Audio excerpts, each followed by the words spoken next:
Assalamualaikum warahmatullahi wabarakatuh. Hari ini kita masuk ke pembahasan berikutnya, yaitu tentang linked list.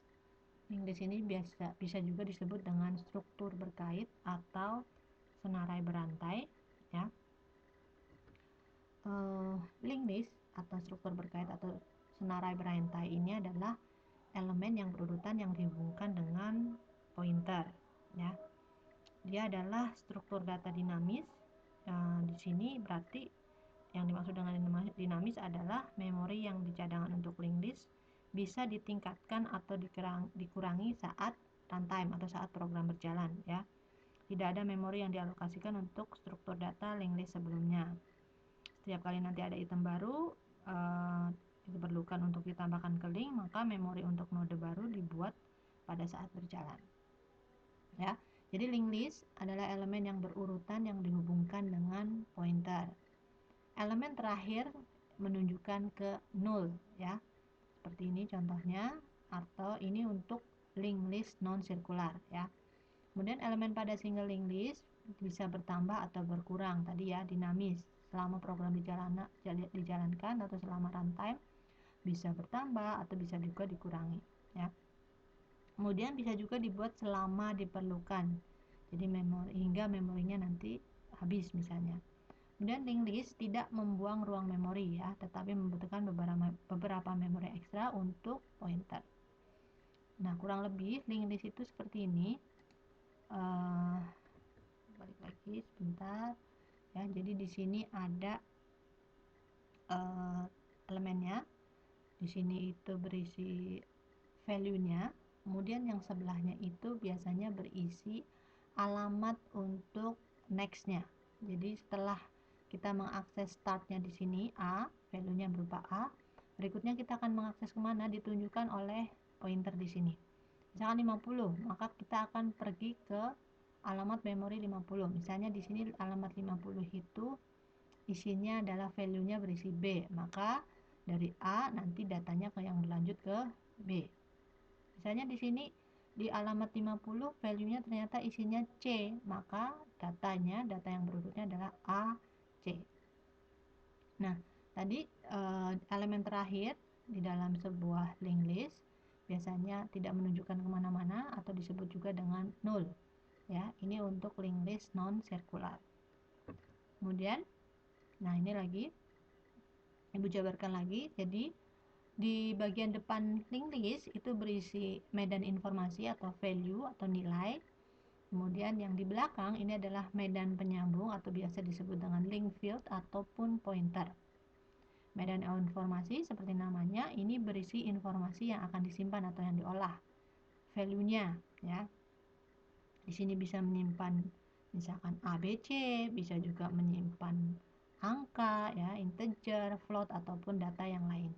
Terserah data apa yang mau kalian simpan. Data NIM, nama, kota, misalkan bisa di sini. Nah, yang belakangnya medan penyambung ini biasanya berisi alamat berikutnya. Jadi setelah mengakses value yang ini, berikutnya kita akan mengakses kemana itu ditunjukkan di sini. Itu kalau di linked list, ya. Kemudian kita bandingkan. Kalau kemarin array itu biasanya kita sudah menentukan, ya, elemennya ada berapa. Misalkan array 10, berarti memori yang akan dipakai di dalam sistem itu nanti adalah 10.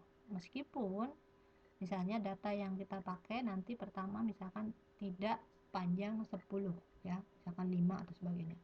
Nah, hal demikian ternyata memang memakan memori jika kita menggunakan array. Nah, array ini memiliki ruang atau aksesibilitas yang terbatas, sedangkan linked list bisa mengalokasikan memori secara dinamis. Contoh, kalau di array representasinya seperti ini. Indeks pertamanya adalah 20, indeks keduanya 33, indeks kedua indeks berikutnya 14, 65, 81. Kalau kita mau mengakses indeks ke-14, otomatis kita harus melewati dulu indeks 1, 2, lalu baru indeks ke-14 ini, ya, maksudnya value ke-14. Misalkan kita mau cari indeks ke-3, berarti yang mana gitu, ya. Harus melewati dulu indeks yang sebelumnya. Sedangkan kalau di linked list yang pertama di analoginya kurang lebih seperti ini. Pertama kita akan punya head awal, Head awal itu biasanya berisi value-nya apa. Value di sini, selain value, ini adalah linked list pertama, misalkan selain ada value-nya, dia juga akan menunjuk di sini pointernya.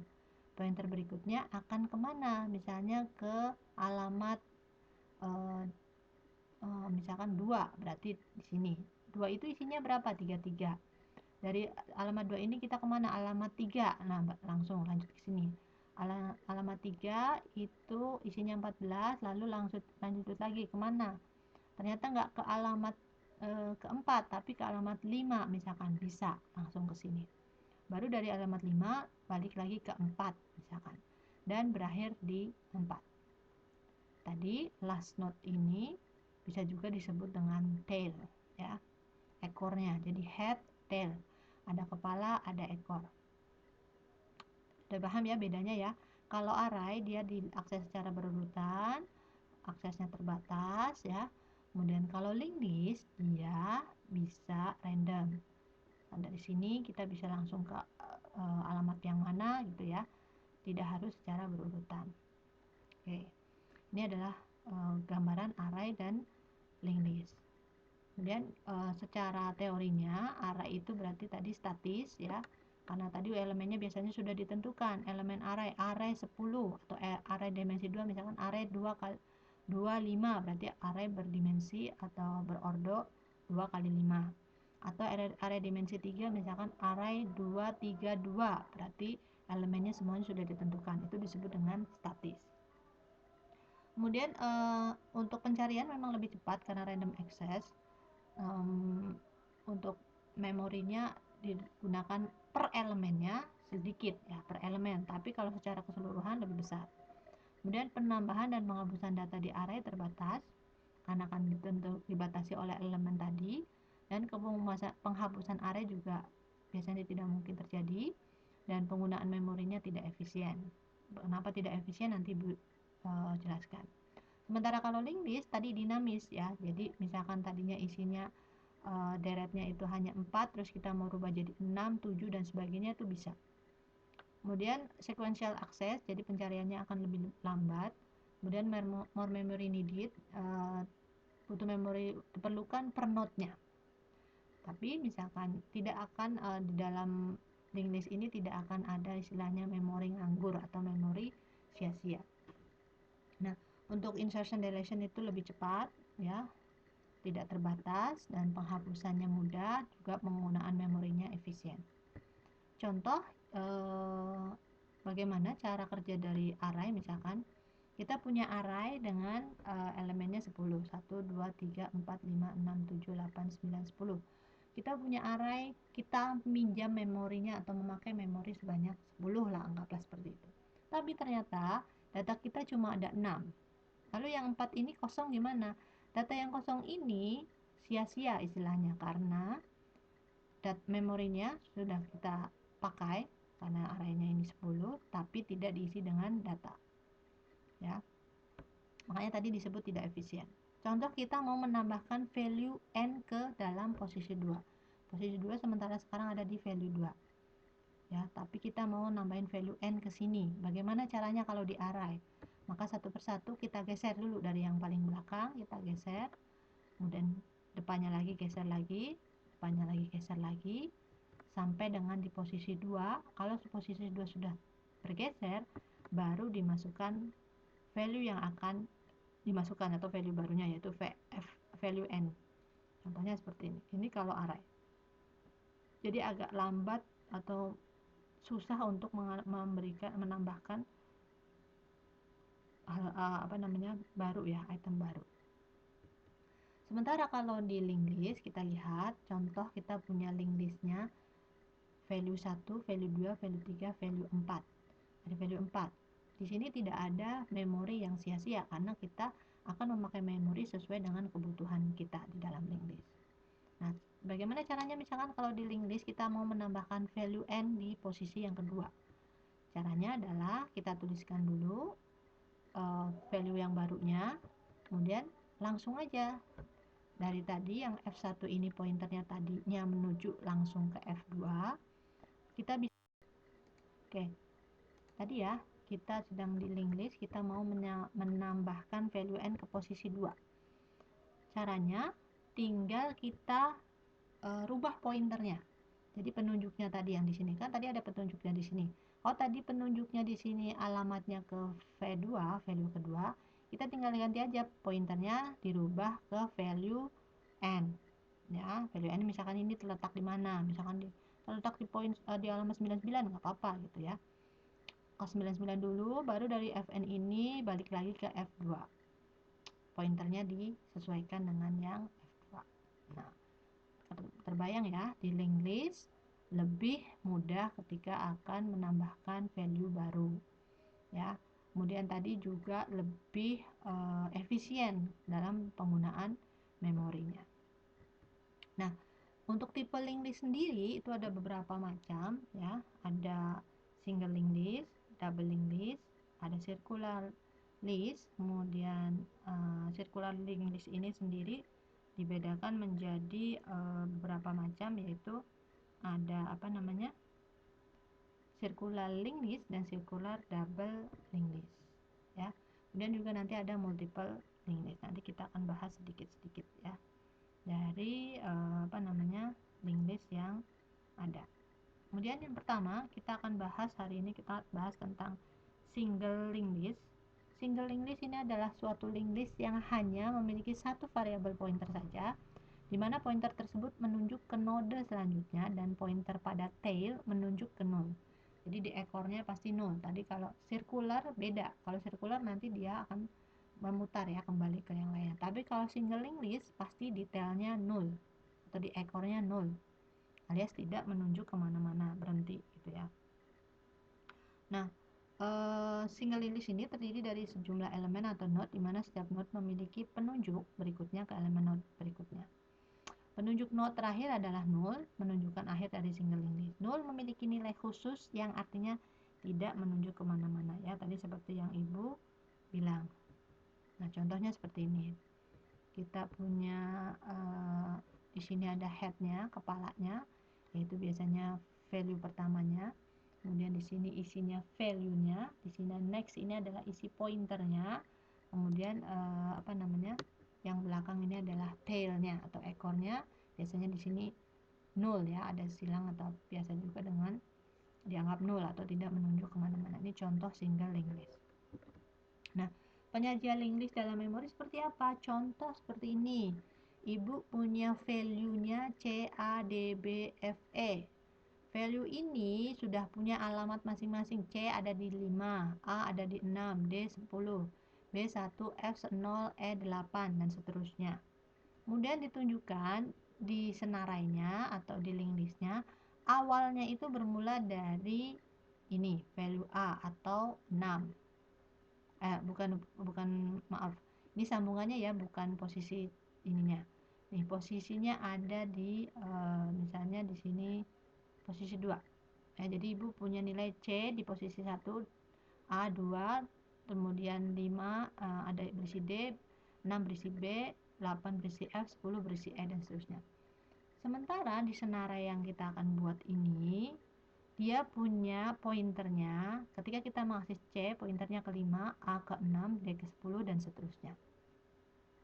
Lalu bagaimana cara bekerja senarainya atau linked listnya? Pertama, kita lihat awalnya dari mana? Awalnya dari 2. 2 itu value-nya apa? A. Ya, posisinya ada di 2, value-nya A. Kemudian A ini pointernya kemana? Setelah kita mengakses A, ternyata pointernya ke 6. 6, lihat 6 di mana? B. Maka value-nya B. Setelah kita mengakses ke B, value B ini, dia mengakses kemana? 1, posisi 1. 1 siapa? C. 1 berisi value C. Setelah kita mengakses C, dia langsung menunjuk ke pointer 5. 5 itu milik siapa? D. 5 ada D, setelah D dia menunjuk ke pointer 10. 10 ada nilai berapa? E. Ya. Kemudian setelah E dia ke 8. Oke, 8 dia menunjuk kemana? 8 dia menunjuk ke F. Ya, ini harusnya F ya, Ibu salah, harusnya F bukan 0. Oke, Ibu balik dulu ke sini. Ini maksudnya adalah F ya. Simpan. Oke. Maksudnya F. F ini menunjuk mana? 0, berarti dia berakhir. Ya, penyajian di dalam memorinya kurang lebih seperti ini. Ya, untuk linked list, single linked list. Kemudian operasi pada single linked list di dalam coding itu ada banyak sebenarnya, tapi yang akan kita perkenalkan atau yang akan kita kenal nanti ada kurang lebih 10, yaitu yang dari mulai pembuatan single linked list, membuat kelasnya, menambahkan item di awal, kemudian di akhir, menambahkan item setelah item lainnya, sebelum item lainnya, berarti di tengah-tengah ya. Kemudian menambahkan linked list, menghapus elemen di awal, di akhir, dan juga menghapus berdasarkan nilai elemen. Nah, yang pertama, pembuatan single linked list bisa dengan mendeklarasikan kelas seperti ini. Ini adanya namanya class node, dikasih namanya seperti itu. Kemudian akan berisi dua variabel, item dan ref. Ya. Di sini nilai item akan ditetapkan oleh nilai yang diteruskan melalui konstruktor. Konstruktornya bernama data. Kemudian referensi awalnya akan disetel dengan 0 atau non. Ya. Def, init, self data ini untuk mendeklarasikan single linked listnya. Kemudian setelah membuat kelas, berikutnya adalah pembuatan kelas ini untuk linked list. Seperti ini, kelas ini akan berisi metode untuk menyisipkan, menghapus, melintasi, dan mengurutkan daftar. Awalnya kelas hanya akan berisi satu anggota start node seperti ini ya, menunjuk ke simpul awal, yaitu ketika kita akan masuk ke dalam senarainya. Nilai start node akan disetel ke 0 menggunakan konstruktor ya, karena daftar tertaut atau linked list tadi akan kosong pada saat pembuatan. Jadi pas pembuatan itu biasanya senarainya memang belum ada.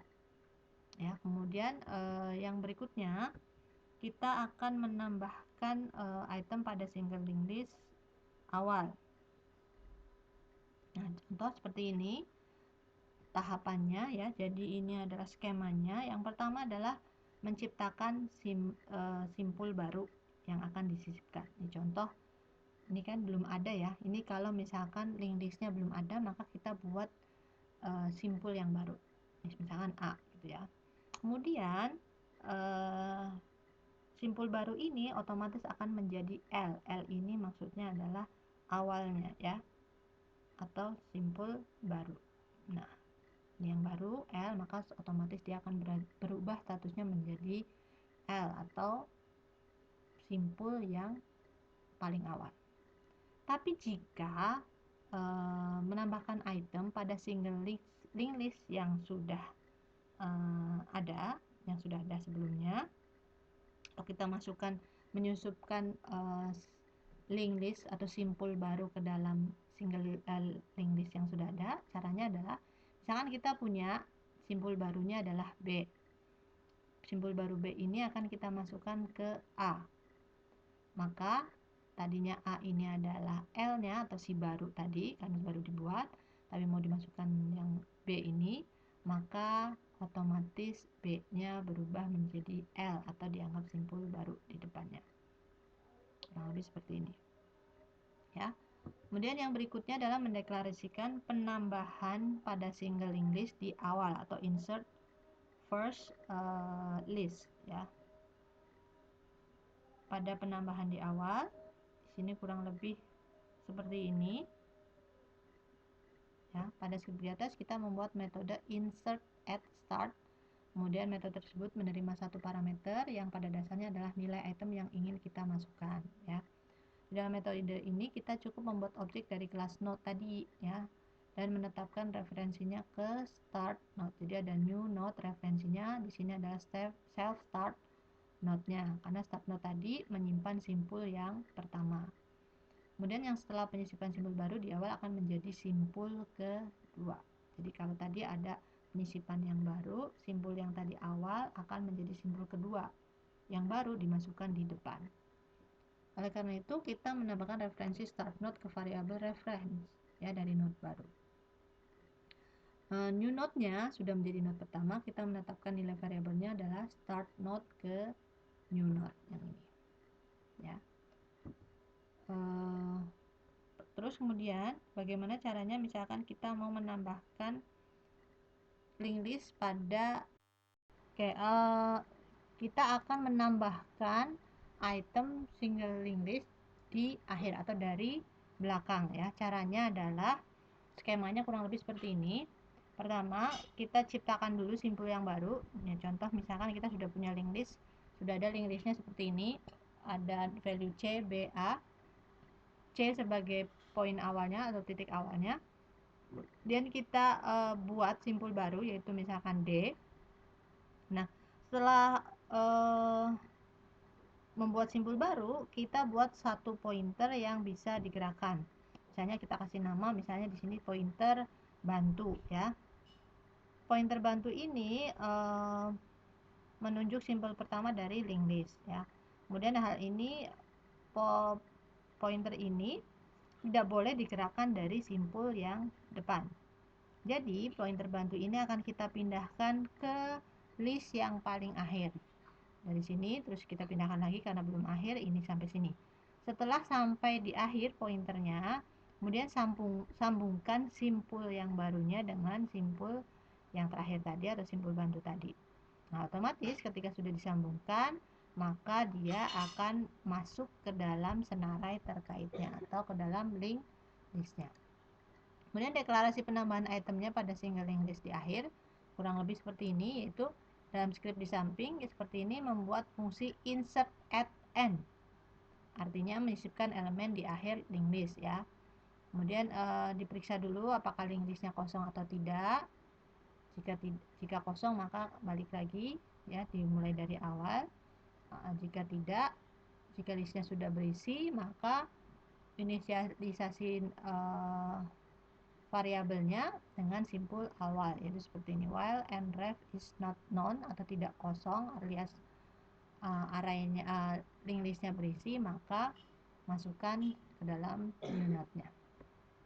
Kemudian yang berikutnya adalah menambahkan item setelah item lain ya, misalnya di tengah-tengah gitu kan, maka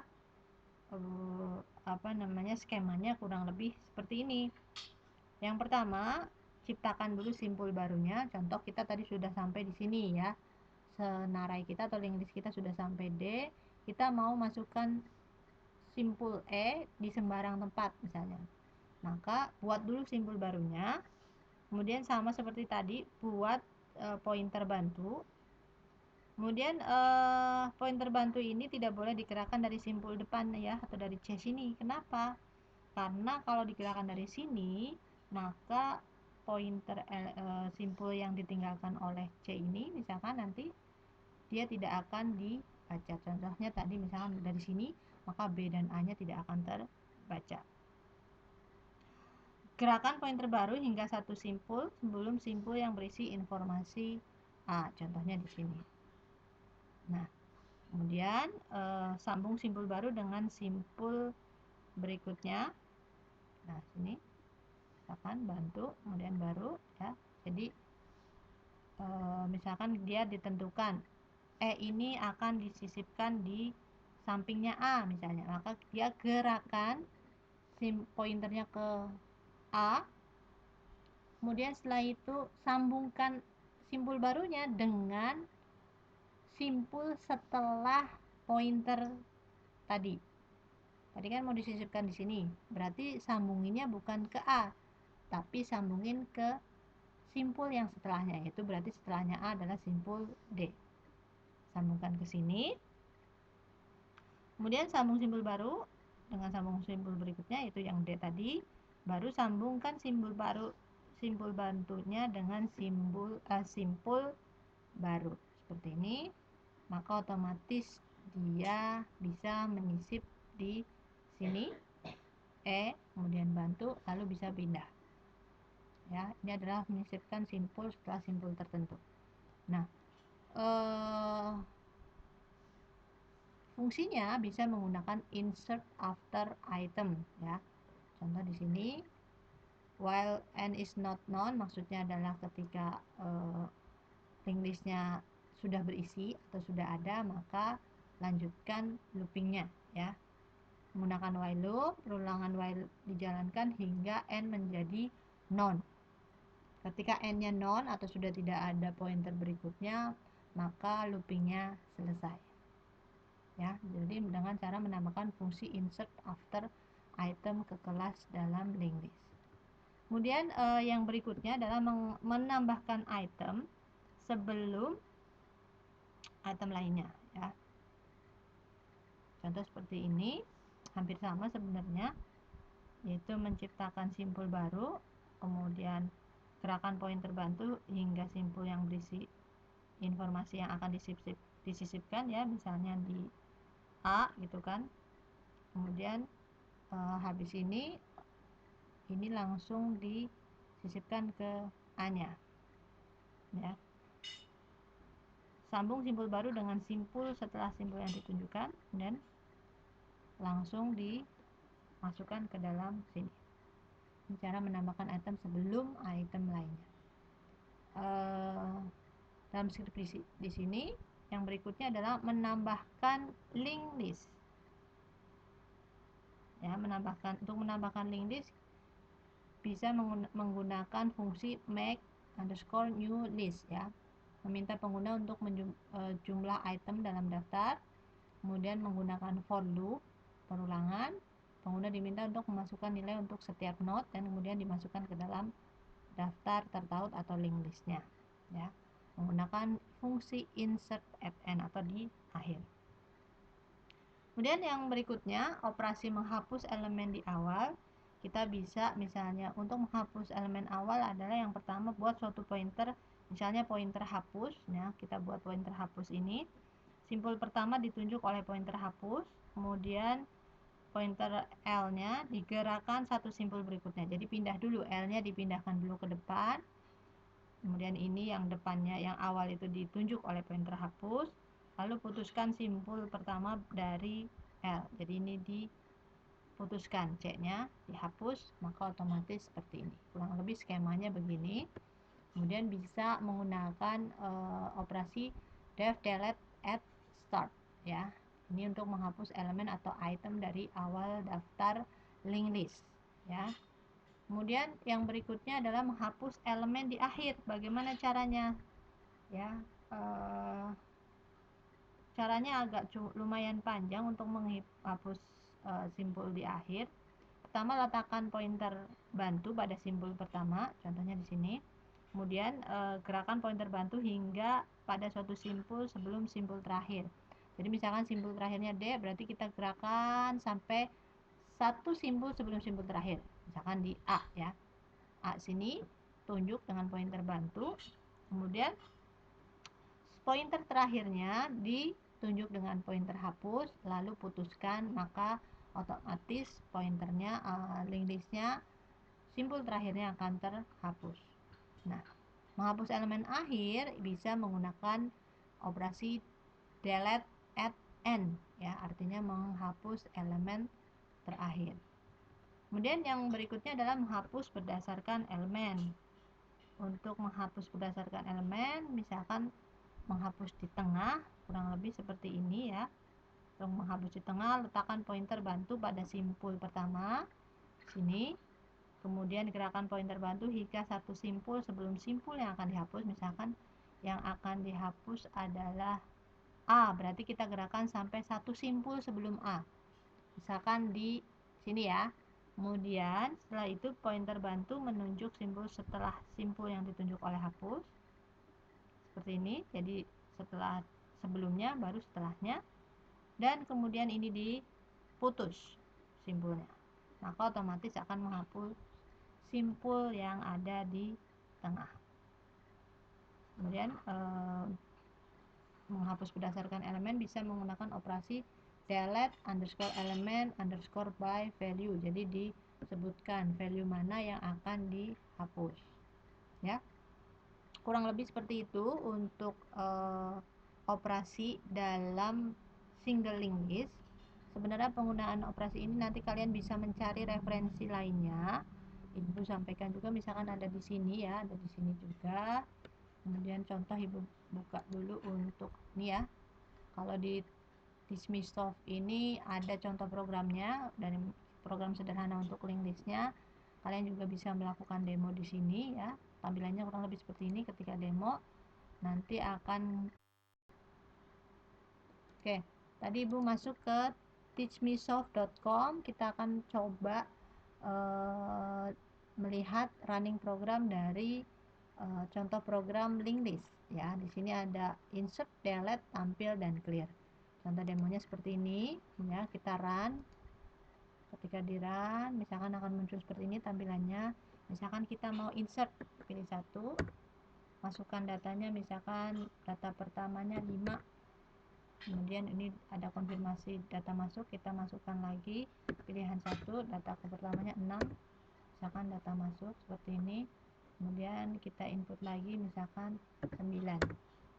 Coba kita lihat apakah datanya masuk. Kita pilih 3, tampil data, ini ya, 3, 6, 5.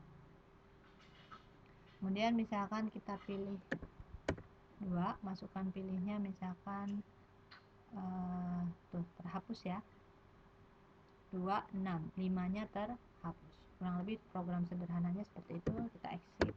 Nanti kalian bisa cari lagi referensi-referensi dari program single linked list, lalu kalian coba sendiri di rumah untuk coding atau kode program single linked list menggunakan C++ ya.